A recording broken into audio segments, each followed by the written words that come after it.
Muito bem, estamos iniciando mais um Presbicast, podcast da Igreja Presbiteriana Central de Palmas. Meu nome é Joéferson, sou pastor auxiliar aqui na igreja e estou com o reverendo Danilo, pastor titular da nossa igreja. Muito bem-vindo, reverendo Danilo, para mais um Presbicast. Eu que agradeço. Conversar contigo sempre é muito bom. Então tá bom. Hoje o nosso assunto é família cristã. Portanto, nós vamos conversar um pouco sobre o que é a família, qual é o papel da esposa, do esposo, dos filhos, no que é a família cristã.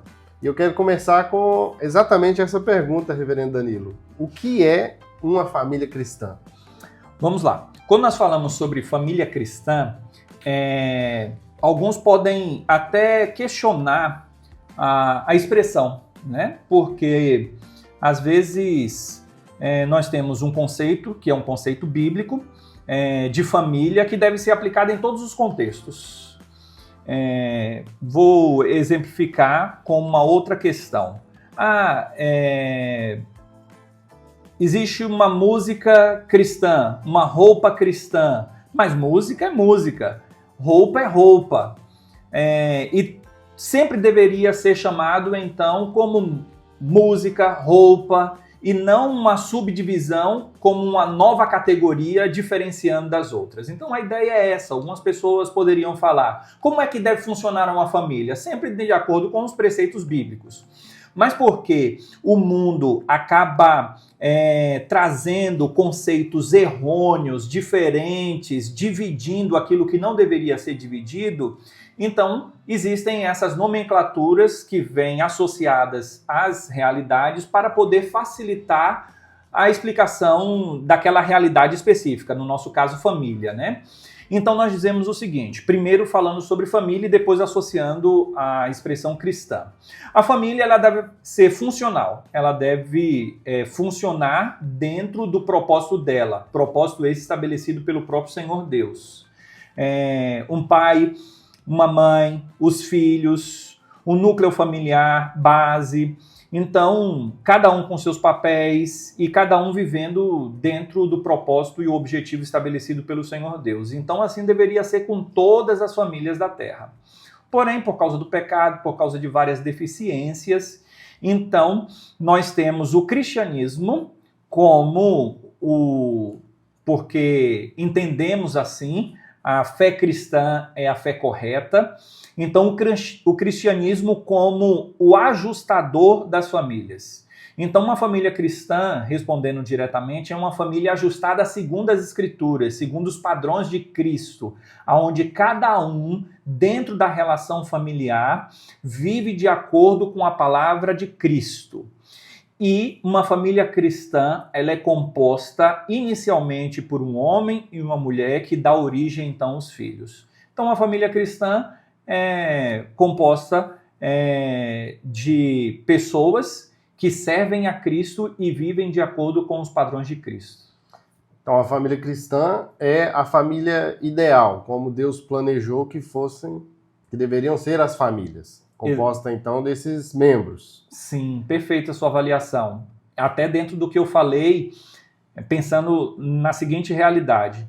O pecado desvirtuou o plano de Deus para todas as coisas, inclusive para a relação familiar. E o cristianismo, a fé cristã e a obra de Cristo é que vai realinhar o andamento das pessoas, inclusive no contexto familiar. Então, sim, é isso mesmo. Como Deus planejou, de acordo com o padrão e os ensinamentos de Cristo. Muito boa colocação. Então, um homem, o esposo, a mulher, a esposa e os seus filhos. Qual que é o papel do homem, do marido na família cristã? Qual que é o papel da esposa, da mulher dentro dessa família? Interessante a pergunta, porque quando nós pensamos sobre papéis, nós encontramos um problema cultural. E por isso que o termo família cristã se adequa a esta realidade, onde há um desvirtuar da família. Então, a família desvirtuada, a família distorcida, desordenada, é aquela que não vive de acordo com o padrão estabelecido por Deus. E o ensinamento de Cristo vai fazer com que nós venhamos nos ordenar de acordo com aquilo que ele estabeleceu desde o início, desde o princípio. Então nós temos aquilo que é chamado de guerras de sexos, nós temos aquilo que é chamado, e aí o papel do homem e o papel da mulher, do que a gente está falando. Nós temos os ensinamentos igualitaristas de que o homem é igual à mulher e por isso os papéis têm que ser iguais. E nós entendemos diferente dessa posição. A nossa visão é complementarista, de que o homem tem um papel diferente da mulher e a mulher diferente do homem, e os dois se complementam. Portanto, qual o papel do homem? O papel do homem é como líder da família, como cabeça da família. Ele é responsável por conduzir a família nos caminhos do Senhor. A mulher vai ajudar. Ele é responsável pela fé. Essa é uma expressão que se usa muito, é o sacerdote do lar. Então ele foi comissionado, chamado por Deus para criar a família. É o homem que, essa é a expressão bíblica inclusive, deixa o homem pai e mãe e se une à sua mulher. Então é o homem que procura a família, pelo menos dentro do princípio bíblico. É ele quem estabelece família. E quando ele vai casar com uma mulher, então ele propicia para a família, para a esposa inicialmente, um ambiente adequado. Olha, eu tenho uma proposta para você de casamento, então eu lhe ofereço isso, você aceita.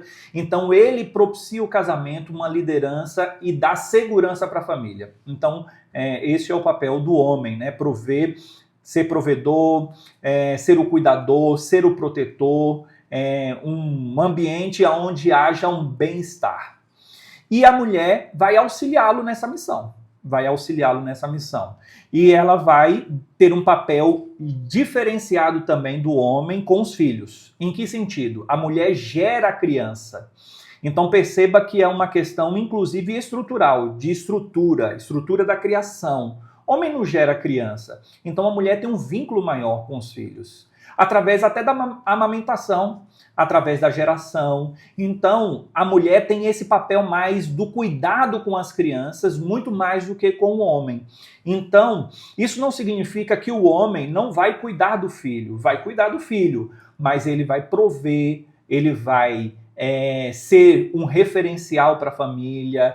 A ele cabe o papel da educação mais do que, inclusive, da mãe. O cuidado é diferente da provisão da educação e de outras coisas. Usando essa referência de provisão e até mesmo financeira, vamos pensar o seguinte, para que não haja esse entendimento de guerra ou de divisões de papéis, onde um faz e o outro não faz. Porque a divisão de papel não quer dizer que o outro não pode fazer, mas quer dizer que a responsabilidade é maior de um. Por exemplo, o marido, ele tem o papel de prover. A mulher pode trabalhar fora, ter um salário e ela vai ajudar na complementação para prover a família. Mas é responsabilidade primária do homem. Então, dentro desse sentido, a mulher tem essa característica mais de cuidado. Não quer dizer que o homem não vai cuidar, mas há um aspecto muito próprio da mulher. Então, a ideia, inclusive, é um faz e o outro ajuda. Um faz e o outro complementa. Por isso que é o complementarismo. Aquilo que eu não consigo fazer de uma forma muito mais ampla, faço de uma forma ordenada, que me foi ordenada, mas até menor. Então, aquele que foi ordenado dentro de uma perspectiva maior, eu ajudo. No caso, o homem ajudando a mulher e a mulher ajudando o homem. E assim os dois caminhando naquilo que Deus ordenou. E o que eu quero dizer com isso? Já disse algumas coisas, né? Provisão é o homem, proteção é o homem. Se entrar um ladrão na casa, é o homem que tem que ir lá proteger. Mas não significa que se ele estiver protegendo, a mulher não vai lá ajudar, pega o telefone, liga para a polícia ou faz alguma coisa. Então é a ideia de responsabilidade e de auxílio. Então, na casa, em relação com os filhos, a educação, o ensino é do homem. É do homem. Por quê? Porque a Bíblia, inclusive, diz em Efésios 6,4 que os pais devem criar os filhos na disciplina e na admoestação do Senhor. Os pais ali são homens. Então, por isso que ele é o líder do culto doméstico, por isso é que ele deve conduzir a família nos caminhos do Senhor. E a mulher, qual o papel da mulher nessa relação familiar? Ela auxilia o marido, por isso que é uma auxiliadora idônea, conforme a Bíblia coloca, e, no caso, da família ali, do cuidado do dia a dia, pelo fato dela gerar a criança. Eu estou estabelecendo especificamente a questão da criança, né?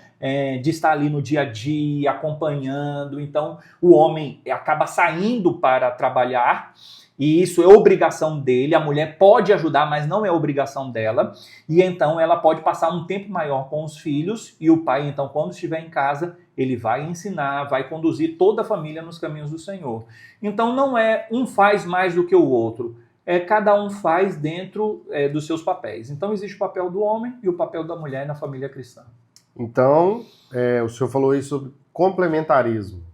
O senhor explicou que essa é a nossa visão.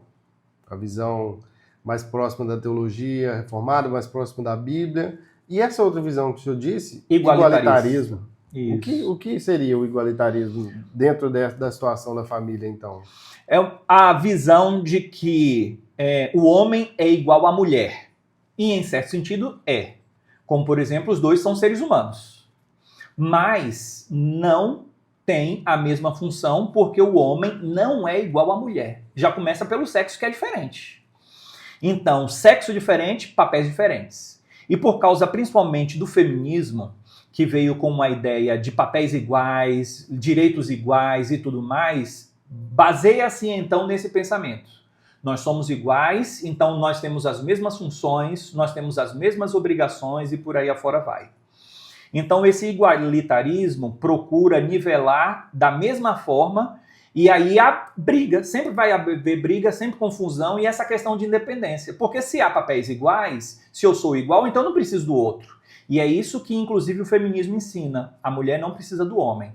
Então o igualitarismo vem sutilmente com um pensamento que muitos não conseguem perceber, mas é a derrocada e a destruição da família como um todo, não falando da família cristã, porque família é família, da família como um todo. E a família cristã seria como, então, essa restauração da obra de Cristo na vida das pessoas, dos integrantes da família, para, então, realizar aquilo que é plano de Deus.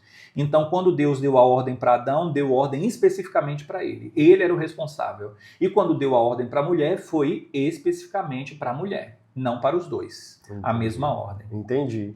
Então, o igualitarismo, o feminismo, o senhor acha que esses são desafios para a família cristã? Quais são os desafios que o senhor acha que hoje nós enfrentamos? Sim, há muitos desafios, muitos desafios. O desafio cultural. O desafio cultural. Por exemplo, as pessoas falam sobre a família tradicional.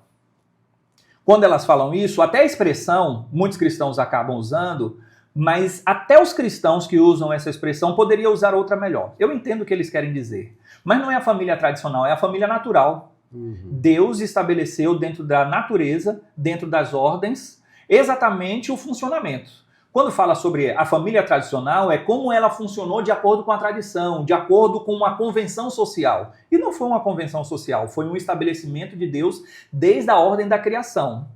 Então, hoje em dia, a família é atacada por vários movimentos, como, por exemplo, o marxismo, que estabeleceu a ideia de propriedade privada, e segundo Engels e Marx, a propriedade privada surge quando uma pessoa decide constituir uma família, então aí ele pensa na propriedade privada, e segundo eles, um homem tinha várias mulheres e não sabia quem eram os filhos e cuidava de todo mundo. Então existem muitos ataques à família, e inclusive o feminismo com a questão da independência, a terceira onda do feminismo, porque tem as ondas, né, que traz um desdobramento para uma perversão sexual, e nessa perversão sexual as pessoas dizem que uma família pode ser um homem com outro homem, não necessariamente um homem com uma mulher. Por isso entra o conceito de família tradicional, porque existe outra família. Um homem com um homem é uma família, segundo esse pensamento. Não é assim. O cristianismo pensa diferente? Não é só o cristianismo que pensa diferente. É o estabelecimento. Inclusive, como um homem com outro homem vai trazer filhos. Não é possível. Também com uma mulher com a mulher. Então, isso mostra que a ordem da natureza já aponta para uma impossibilidade de haver família dentro desse parâmetro. Então, nós temos vários ataques à família cristã, vários desafios. Ensinar filhos a não se curvar diante da idolatria do mundo secularista, ateu. Então, é um desafio enorme ficar na palavra e não se render a essas filosofias contra Deus. Um grande desafio que nós vemos os pais falarem é sobre a criação de filhos, né? Como criar filhos nesse mundo. Que dicas o senhor daria para gente, para criação de filhos? A primeira e mais importante é ler a Bíblia, ensinar a Bíblia dentro de casa, dia após dia. Hoje em dia, muitos pais, usando aí exatamente aquele ponto que nós falamos anteriormente, estão fugindo de suas responsabilidades. E é responsabilidade, principalmente do chefe da família, ensinar o caminho da fé aos filhos. Tem até uma expressão interessante que alguns usam sobre meu filho foi criado na igreja. E alguém já disse, olha, você disse que seu filho foi criado da igreja e saiu da igreja. O problema foi esse, não se cria filho em igreja, se cria filho em casa. Então, o principal para uma família é ensinar a fé cristã. E ensinar a fé cristã, como o Shema lá de Deuteronômio capítulo 6, ouve Israel, o Senhor é o único Senhor, é andando pelo caminho, se assentando, dormindo, tá ali dia após dia. Então senta na refeição, ora, mais conversa sobre Deus, fala sobre Deus, assiste um filme, traz princípios bíblicos e também separa um tempo específico para ensinar a fé cristã. Então isso é o que eu considero como primordial e principal. Associado a isso, observar com quem as nossas crianças estão convivendo no colégio, orientar, também não dar acesso a informações de internet muito cedo, antes delas estarem preparadas. Então existem várias situações que, por isso que é muito difícil criar filhos, né? Desde pequenininho ensinar a responsabilidade do homem, da mulher, como nós estamos falando, né? O pai, vou consertar alguma coisa no carro, levo meu filho para mostrar para ele aqui, ó, filho, como é que tem que fazer, vai lá, coloca ele para fazer também. A mãe, caminhar mais com a filha, a mulher, né? E o pai com o filho. Então essas questões precisam existir para que haja um ajustamento adequado daquilo que é uma família.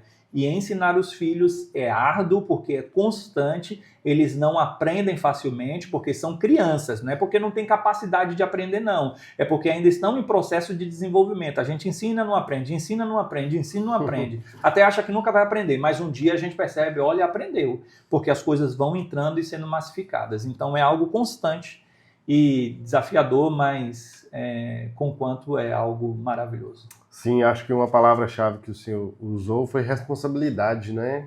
Às vezes nós transferimos a responsabilidade.